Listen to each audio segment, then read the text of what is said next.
Bismillahirrahmanirrahim. Assalamualaikum warahmatullahi wabarakatuh. Halo guys, perkenalkan nama saya Junaita Indriana Putri. Saya dari Prodi Pendidikan Sosiologi semester 4 kuliah di STKIP Bima. Nah, di sini saya akan mempresentasikan mengenai teori pertukaran sosial, mulai dari sejarahnya, biografinya, karya-karyanya, dan juga inti teori pertukaran sosial tersebut. Oke, mari langsung saja mengenai yaitu dari sejarah teori pertukaran sosial. Sejarah dari teori pertukaran sosial. Jadi saya akan jelaskan dulu ya dari gagasan dari pertukaran sosial ini mengenai hubungan yang bersifat untung rugi untuk menentukan perilaku secara keseluruhan, bukan karena hal baru. Ini karena hal ini telah berlangsung sejak abad ke-19, yaitu ketika John Stuart Mill pertama kali menyampaikan prinsip minimum atau maksimum dalam perilaku manusia. Hubungan relasi antara Tilbaud dan Kelly dari tahun 1953 sampai 1986 diakui sebagai salah satu kolaborasi psikologis terbesar sepanjang masa. Keduanya saling berkolaborasi dalam mengembangkan teori pertukaran sosial. Jadi itu ya sejarah singkat dari teori pertukaran sosial. Lanjut yaitu mengenai biografinya. Adapun biografi dari tokoh-tokoh pertukaran sosial itu yang ialah ada George Caspar Holmes. Biografinya singkatnya yaitu dia lahir 11 Agustus 1910 hingga meninggal 29 Mei 1989. Nah, George ini adalah tokoh di bidang sosiologi asal Amerika Serikat dan merupakan pendiri sosiologi perilaku dan pencetus teori pertukaran sosial. Nah, George ini mengawali pendidikan tinggi di Harvard College pada tahun 1982. Ia dikenal karena risetnya yang bertujuan untuk menjelaskan lebih lanjut perilaku sosial. Nah, Holmes dikenal karena merumuskan teori pertukaran yang mengedepankan proposisi-proposisi yang didasarkan pada prinsip-prinsip psikologi.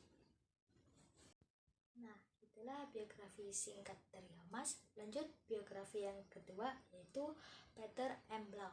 Nah, Peter M. Blau ini lahir di 7 Februari 1918 dan meninggal pada 12 Maret tahun 2002. Dia seorang sosiolog dan pemikir yang berasal dari Austria. Ia lahir di Wina, Austria. Ia bermigrasi ke Amerika Serikat pada tahun 1939 dan menjadi warga Amerika Serikat pada tahun 1943. Nah, Blau ini juga berada di garis terdepan mengenai teori struktural. Nah, dia menerbitkan sejumlah buku dan artikel yang dirancang untuk menjelaskan dan memperluas yaitu teori struktural. Itu sejarah biografi singkat dari Peter M. Blau. Nah, berikutnya tokoh biografi yang ketiga ada Richard Emerson. Nah, Richard Emerson ini lahir di Salt Lake City, Utah 1925. Nah, dia itu dibesarkan di dekat pegunungan. Tampaknya dia itu tidak pernah pergi terlalu jauh dari sungai-sungai, puncak-puncak gunung, dan gletser. Salah satu prestasi pribadinya itu yang paling bernilai tinggi adalah partisipasinya dalam pendakian Gunung Everest yang sukses pada tahun 1963. Nah, kajian-kajian sosiologis yang dilakukan oleh Emerson tentang perilaku antara perorangan, perilaku antar kelompok, kekuasaan, dan pengaruh sosial. Nah, sering dirangsang oleh pengalaman pribadinya yang bergaul akrab dengan ekspedisi pendakian di mana intensitasnya itu bekerja sama dan kompetisi diperburuk oleh tekanan lingkungan fisik. Ya, itulah dari biografi tokoh Richard Emerson. Oke, kita lanjut part yang itu ketiga, yaitu karya-karyanya. Oke, kita lanjut ke karya-karyanya dari beberapa tokoh mengenai teori pertukaran sosial, yaitu karya dari Homas yang diterbitkan dalam bahasa Inggris, yaitu yang pertama ada English Philosophers of the 13th Century 1941, The Human Group 1950, Social Behavior as Exchange, American Journal of Sociology 1958, Social Behavior is Elementary from 1961, edisi revisi 1974, The Nature of Social Science 1967, Coming to My Senses, The Autobiography of a Sociologist 1984, Certainties and Doubts 1987, Sentiment and Activities Essay in Social Science 1966. Nah, itu karya dari Homas. Selanjutnya karya dari Peter M. Blau, yaitu dalam bahasa Inggris karyanya juga yang bernama Buddha or Christ in Modern Science 1956, A Theory of Social Integration, The American Journal of Sociology pada tahun 1960, Exchange and Power in Social Life 1964, The American Occupational Structure 1967, A Formal Theory of Differentiation in Organization 1970, On the Nature of Organization 1974. Nah, lanjut yaitu karya Richard Emerson. Nah, posisi akademik Emerson yang pertama adalah di Universitas Cincinnati 1955 hingga 1964. Pada saat meninggalkan Cincinnati, Emerson menulis suatu tema yang berulang di dalam karyanya, di dalam artikel hubungan-hubungan ketergantungan kekuasaan atau ketergantungan kuasa. Akan tetapi, teori itu jelaslah merupakan batu loncatan untuk masa depan daripada suatu rangkuman mengenai masa lampau. Nah,